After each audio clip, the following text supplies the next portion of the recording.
Hello, everyone. Hey, Liam. So my name is Marie-Hortense. Okay, great.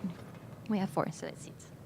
So I'm from Partech Ventures. As you can guess from the name, I'm a VC. So where is Emmerich? Where did you sit? Oh, hi. So, very, very nice to meet you. So, you know, I've prepared an introduction, obviously, but there are 2 things I wanted to tell you before we go on with the next panel. First is, and that's very important, I'm a kite surfer too, so at least that's one topic we can agree on. And second thing is, I think you're absolutely right on 99.9% of what you just said. Regarding VC money, and I'm really so happy that you got to actually tell this to the audience. It's very important to not take in any VC money if you don't think, A, you really need it to drive your business, and second, you have the right mindset.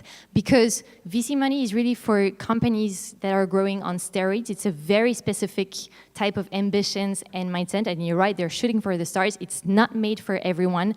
And in fact, if I personally were to start a business tomorrow, knowing my own mindset, I would probably try to make it bootstrap. So, absolutely agree with what you just said, even though I'm very happy to have in the room some of our portfolio companies, I believe. There is Alchemix here, who could tell everyone how we're such a great VC. So, anyways, so let's start with our topic today, which is how to build a great brand in SaaS.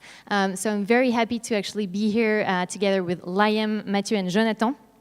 From Algolia, Mention and Aircall, respectively, who are 3 great success stories. So we're gonna start. But just the idea of this panel, why we chose this topic is because as a VC, I see a lot of companies, SaaS and non-SaaS, and I have to say that branding in SaaS is something that's a little bit underestimated or overlooked by SaaS startups, probably for 2 reasons.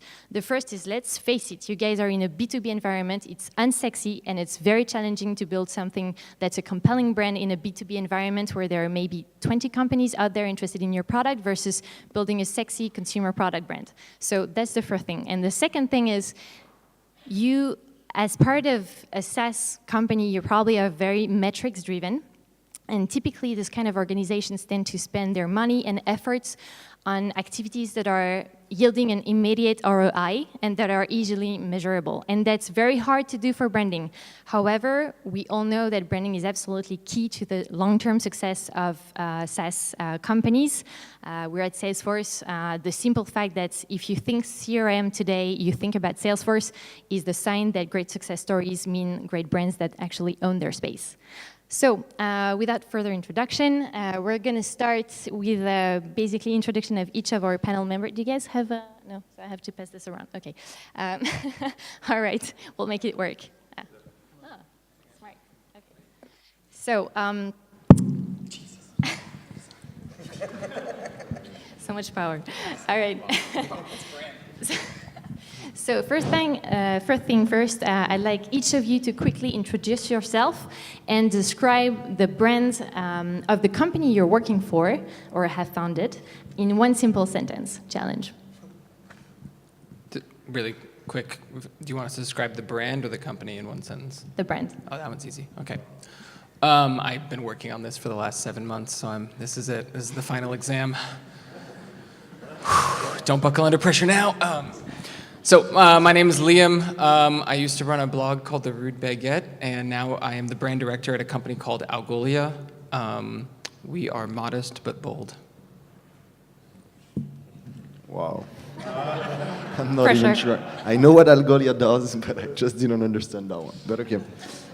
So I'm Jonathan. I'm the co-founder of Aircall. We are basically a phone system and a call center software for enterprise. And we can be deployed anywhere in the world in a few seconds, and we integrate with like many CRMs like Salesforce, where we are at, and we are on the App Exchange anytime soon. So that's it. Good. I'm Matt, the co-founder of Mention. We are Google Alert on crack, so we help companies know when people speak about them online. All right, great. So, second question is basically when people think about branding in SaaS, usually it's something that's a bit fuzzy.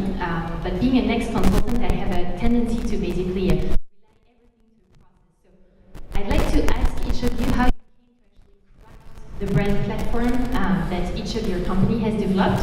Was that more of a top-down or a bottom-up process? Is that something you did very early in the life of your company? Or is it better to wait a bit until you grow and you have some customers and employees are ready to actually define it? So just how did you do it? So I got really lucky, which is Algolia's founders, Nicolas and Julien, before they ever hired anyone, they wrote down the type of company they want to build. And as you guys might know, brand is a combination of what you do and the world you want to create. So when I say we're modest but bold, that's the world we create. What we do is something else. And I got very lucky, which is our founders defined both of those things in December 2012 in a different era. And so when I came in last year, a lot of that goal was to take what had already organically evolved into a 50-person company and formalize that and figure out how do we talk about that. They're really interesting questions. So our 5 values, for anyone who doesn't know, which you can find on our blog or on Nicolas' Twitter feed, because it's all he talks about, is grit, care, candor, trust, and humility. And those are stack ranked, I believe, in that order, because our founders are engineers, so they stack rank things. That's what they do. And so a lot of it was, how do we take those values and apply them to marketing, very classical marketing concepts. For example, I gave a talk a few weeks ago about how we approach content, which is we have a goal inside the company, which is to get 50% of the company producing content for the blog every single quarter. We're a 100-person company right now. We'll be 175 at the end of the year. So that means by the end of the year, I have to get 85 people writing inside the company. That's about 1 a day, including weekends, not of different people producing content. And the reason that came about is because that is the value. Those are the values of Algolia applied to a marketing concept. And so a lot of what we looked at is through the lens of what is the world we want to create, and we often ask ourselves questions like, why are we doing that? Does it help people? And is that Algolia, or is that like a SaaS company thing? And we have an over tendency to reinvent the wheel, and we're okay doing that as long as we don't end up making like just doing things because. And that's pretty much Algolia. Very clear. Matthieu, I think you had some interesting stories on the rebranding of your company. Yep. It's actually a bit different, even though I agree with one very important point I will finish up. But how I see it, when you start a company or when you want to build a brand, I would look at 2 different things. On one side, and I will really look at what type of customer you want to target, and this will define what type of brand you want to create. Okay, and on the other side, of course, and this is what Liam really emphasizes on, is that as a company you want to build, as a founder, what are the things you want to stand for? Okay, in our case, the first big thing was product. We wanted to build the best product ever in the market we're active in. Okay, that will define our brand. Second thing, we wanted to stand out as expert in what we were doing. It goes along the same way as producing expert content, being very helpful to the community. And last things, which is super important, what Liam said, is that at the end of the day, we're in 2017, you will not define your own brand. People will do on the web, So it's like nonsense to think that you will be the only one to define your own brand. So of course you should invest a lot. Emery said it in like customer success, coaching, and all this, as those people will define who you are on the web.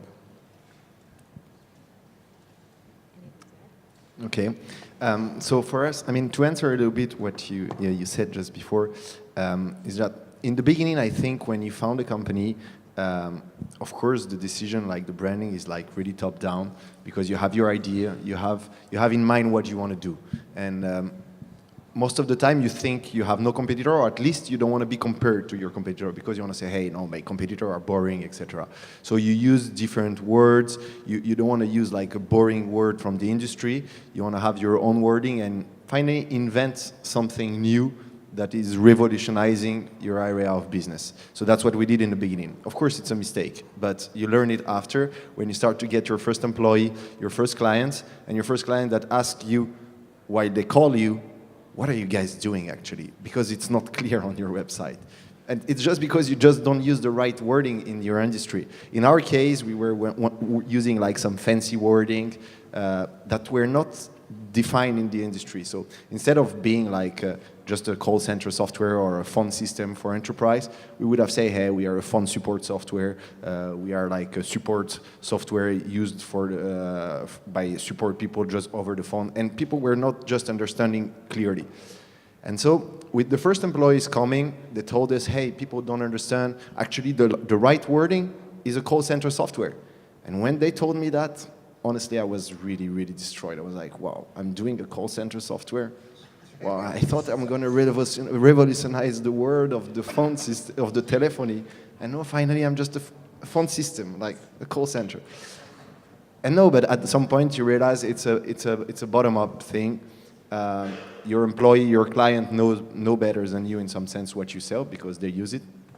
And then you change, and that's the way you define your branding. Of course, you still want to be different than the others, but at some point you have to adapt to what your industry is, and that was really the way it worked for us. So now it's really a bottom-up decision, and the founder team doesn't do any more like the website and some stuff. We avoid these kind of things.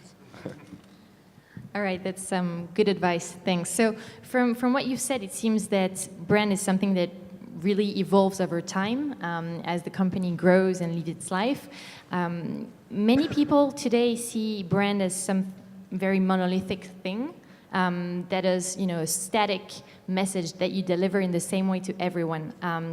However, we've seen that the most successful startups, especially in SaaS, are those who are actually adapting their message to each of their target customer segments. So do you actually do that? Do you brand your companies differently depending on who you talk to, and how do you do that? I know, for instance, Algolia, you're typically talking to developers, right? And your website is very much aimed at this kind of population. Do you change the message or branding over time, or? So I think monolithic is actually a really good term for it. So I often think about I differentiate between brand and marketing, mainly because I'm not a marketer and I got thrown into a marketing team. But I think about, a good way to compare it is I think about brand is your id, it's your understanding of yourself, whereas marketing is sort of how you project yourself. It's the face you put on when you go out. And so one of the things that is sort of inherent to Algolia is we have a very confident understanding of who we are. I wouldn't go so far as to say cocky, but there's this weird thing about Algolia, which is every single employee has the same implicit understanding of who we are, what we stand for, and where we want to go. There's a other side of that, which is whenever we try to put it into words, we all disagree on the wording, but that's the ongoing problem and why founders should stay off the website. So to answer your question, when we have a general message that we want to, as much as possible, be adoptable by developers, product designers, product managers, CIOs, and then we look for opportunities to siphon those people away and talk to them in vertical segments. So if you come onto our website, you might learn that we're the most reliable way to build search into your business. But if you were targeted by our e-commerce campaign, you might learn that we're the best way to delight your customers with a beautiful search experience. Because we identified that among all the things that make Algolia amazing, experience and UX tend to be the biggest things for e-commerce people, contrary to what you might think about people desiring conversion and all sorts of things, because that's the same message that they hear all the time. And so we tend to do both. So when we go to an event, we look at what is the broad message, and this is sort of product marketing 101. What is your message house for the company as a whole? And then you sort of break it down into what do you actually want to say to e-commerce people? And that tends to be the way that we approach it. But all of that starts with a sort of interior understanding of who we are. So we talk about things like attentive but empathetic, trustworthy and an expert. And we talk about these ideas, which isn't necessarily what you say, but the motivation behind which you say it. And I think that's what makes it, it makes you able to speak completely differently about your product to different verticals, but at the same time, you're coming from the same place. This is very philosophical, but on the inside, from an interior place, you're coming from the same motivation. Therefore, you manage to create a consistent message, despite the fact that you might not talk about the same features, the same advantages, or even the same terminology when you talk about your product. Does that resonate? A lot, because Can't say no. Nobody, of course, at Mention we have 3 types of different customers. So we have prosumers that can use the product for free. We have transactional customers that will put their credit card on their own, and then we have what I call mid-market customers. And for all of them, we stand with the same things I was saying before as we stand for as a team. So it's really the best product, customer-centric, and being experts. And this is true for all of them. But then, of course, we will have different messages, as Liam said, if we talk to one person, a prosumer who is not paying anything for us, as we, like, for example, sell a company plan for a bigger companies. And so we'll actually have different name for company users will be Mention Enterprise, okay, as you have on LinkedIn Premium with an interface that looks a bit different. We do that type of things.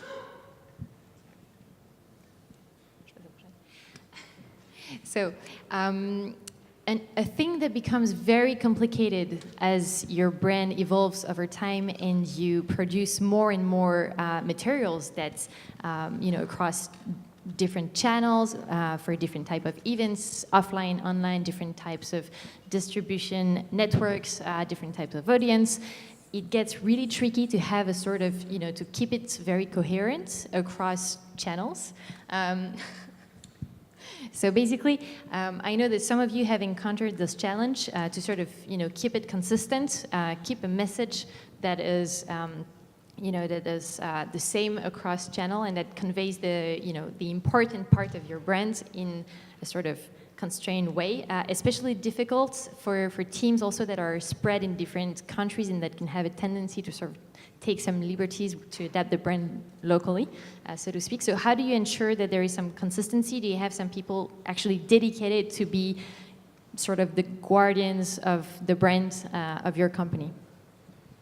On our side, as we grew and we are now about to be 50, we had some issues, of course, because the brand, for us, like in the past, no one was really in charge, and so it was a bit squeezed by marketing. They get to need stuff done very fast. They need conversion to go up, and then product as well have their own self-interest.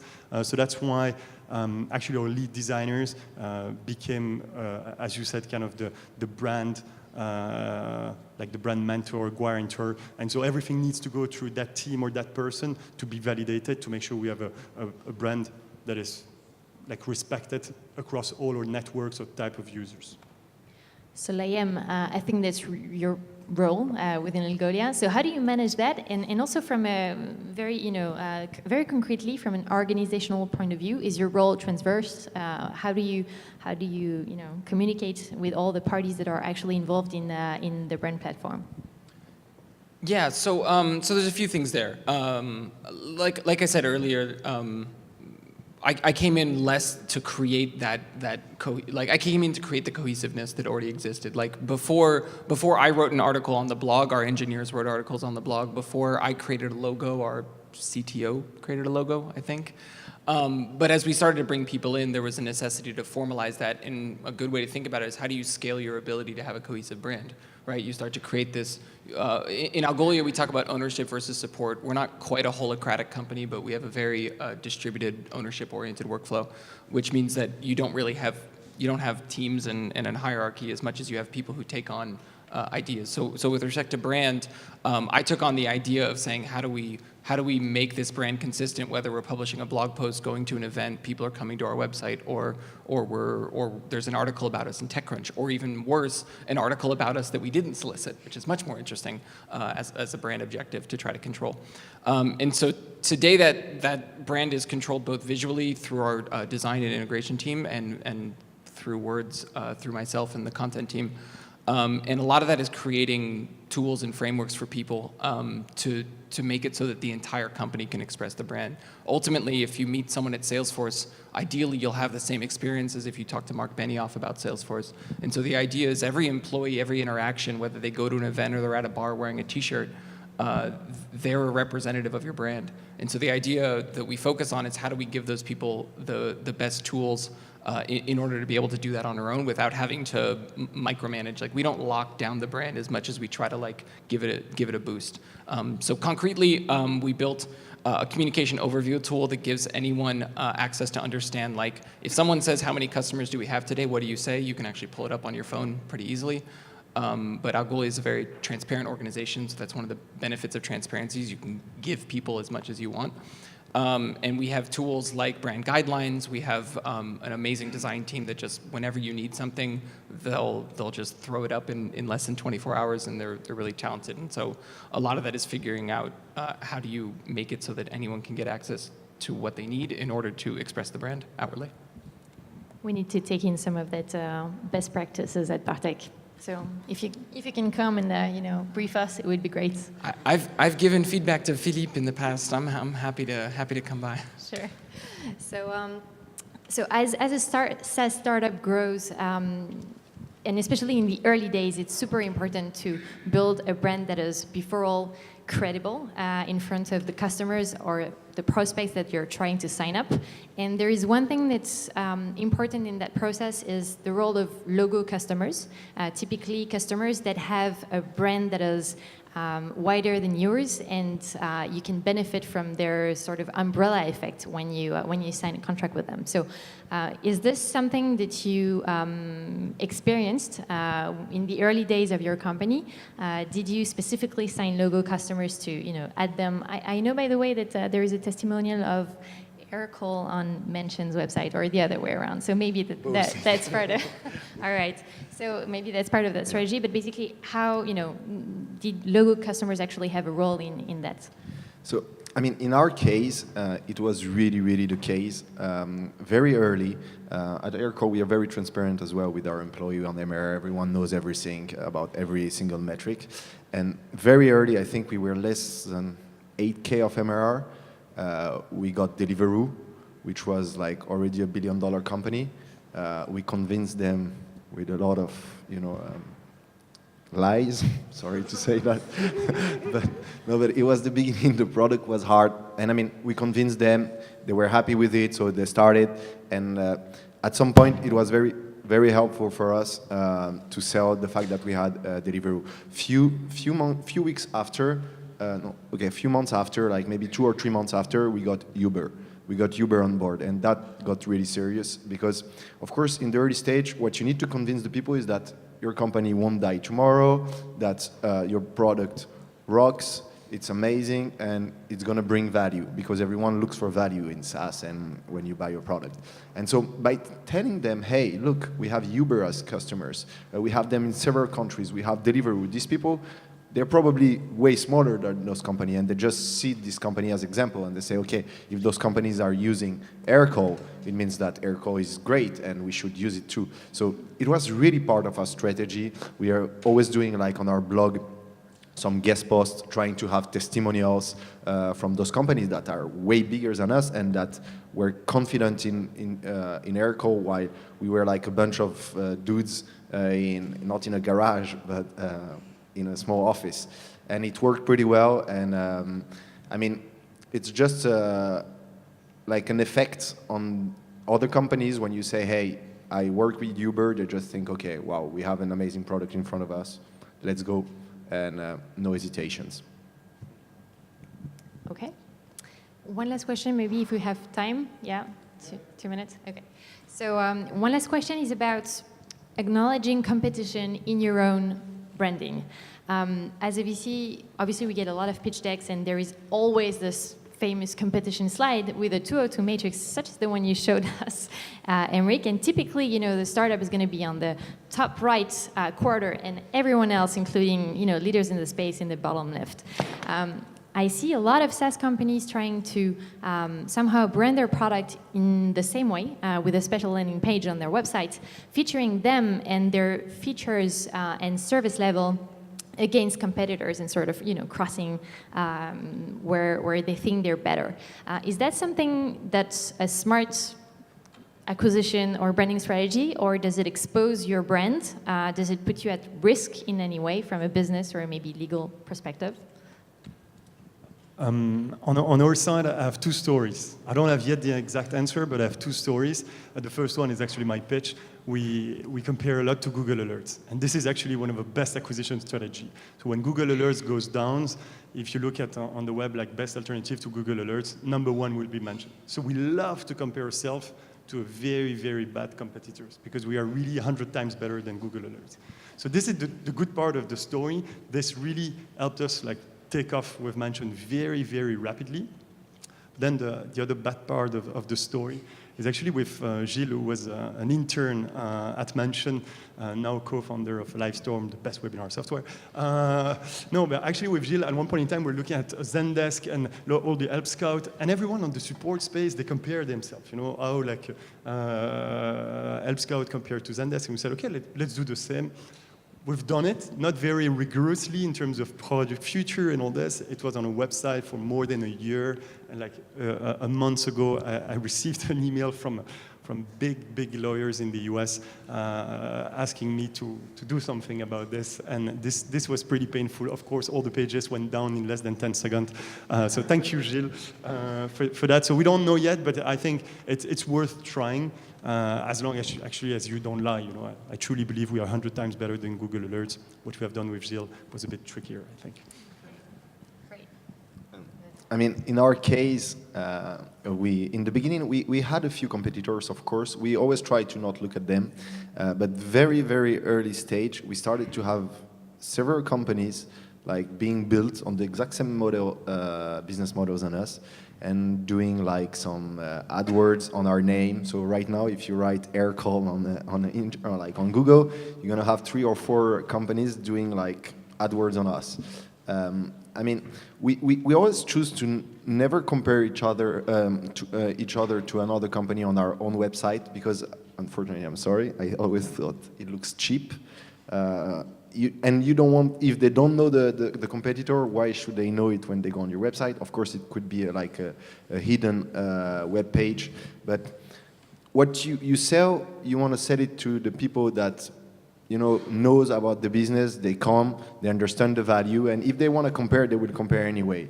But I think very early stage, yeah, you can use like tricks like AdWords, making landing pages, but the bigger you will go, the less interesting it will be, and I'm not sure it's a super great growth hacking. Might make you look cheap in front of others. And plus, competitor is part of the business. I mean, every big company, I mean, we start to have a lot of like copycats, but when I mean copycats, is like real ones, like the exact design, the exact same wording on the web page, on everything. Are they Rocket Internet backed or not? Sorry? Are they Rocket Internet backed or not? No, of course not. No, but I mean, it's really like, it's bad. You see that and you're like, wow, okay. But the truth is that it's also a good sign. It means that maybe it's because we are impressive to them, and so they think, okay, hey, we are the next big thing. And I mean, every big, very big SaaS company has their own copycat. So we can take the example of Salesforce. I don't know if Zoho is a copycat, but kind of.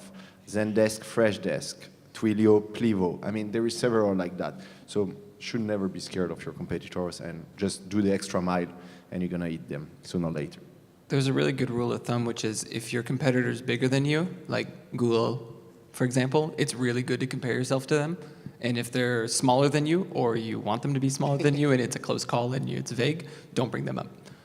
So our competitor is an open source solution. It's called Elasticsearch, if there's any Elastic developers out there. And probably not.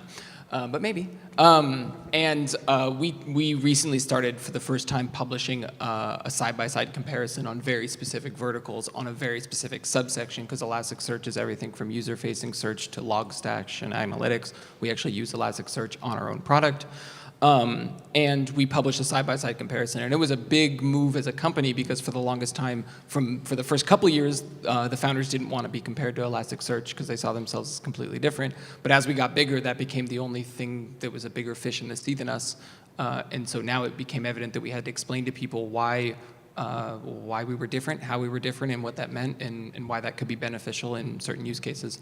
And so today we actually addressed the lion in the room, but I think coming back to one of the first conversations from this panel, taking your brand and applying it to how you approach that situation is probably the most honest way to do it. If your brand is aggressive and confrontational and on steroids, it's really good to take that head on. I would argue that Mention did a really good job because I know exactly what they do from like day one. It was a great pitch, and you understood how they approached the product too. They were like, there's a thing, we're gonna do it better, and not just better, super better. And that's if you've ever used the product, that's pretty much how everything operates inside the product. You wanted alerts, you get all the alerts constantly in your Slack, on your email, everywhere, left and right, click to open, it's gonna happen. Thank you, Liam. Yeah. Missions. And so I think the question is always, what is your brand approach to that, right? And you come back to that, who are you, and what is your brand, and how do you want to take on that topic? And I think it's probably one of the most delicate things you can do, and you're probably going to mess it up. Thanks for the advice, Liam. All right, so we had a bunch of other questions, but actually see my last question was the first one on that screen. So we're probably going to move to people's question. So what was your best branding tip, trick, tip? I might have already given all my tips out. Next.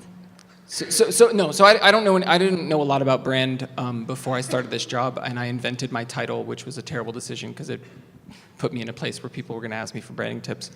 But I think the most important thing is differentiating between what you think of yourself internally and how you communicate. And it's okay that those things are going to have a gap of difference. And then there's an even bigger difference between how people think of you. Some of the coolest things that we ever see happening is when people are like, oh, we're like Algolia for X, and you're like, no, but you're not, and you don't even do that, and you're just an Amazon Web Services solution, like don't, and it's very interesting because you get a glimpse as to how far away you are from those things, and they're really good steps, and when you start having people describe you the way you see yourself, that's a really good benchmark for how you're doing. And so I would constantly look at those three things, which is like, how do you internally see yourself? How do you externally communicate it? And how do people receive it? Very rapidly, but actually I'll take question number 2, which says brand you most admire, if it's okay. No, but very brief, it's true, there is one brand we really admire at Mention because they do things differently. They put creativity, because at the end of the day, all the websites and the brands look almost all the same, and they push it a bit further. We're a big fan of Stripe, not only by their service, but I think in terms of brand, they push the boundaries, and it's very exciting to see how the brand Stripe is evolving. Which question? Any? I don't even see anymore. How many times have each company, including Partech? Can I add one more thing on that last question? Sure. Okay, little known fact, Partech has never rebranded. They have the same logo they had in 1990 or whenever they were launched. It's true. And it looks like the United Airlines logo, which is not good for you right now. Can I add to that? So it's really interesting that you mention it because we're actually in the process. So I've been hired 18 months ago. I've spent the last 18 months asking for rebranding. We're actually 5 years. No, but I actually got it right. So we're making it. No, it's interesting. I was going to say, and it's linked to the first question. When at Partech we started actually taking action to think about our brand and how we want to send the same message across various audience and really define who we are and what we stand for, the first step we took was to send out an NPS survey to all of our portfolio companies. At Gimmicks, I hope you filled it, and to all of the entrepreneurs that we meet in our deal flow. So every day I see 2, 3, 4 entrepreneurs, I send them an NPS afterwards, anonymous. That's super important because if you want to understand how people see you as a brand, what you do well, what you don't do well, and where you have to improve, that's the only way to do it. So NPS is the first step to actually create a more solid brand, and you can only do that when you know where you're fucked up, where you have to improve, and what you do well.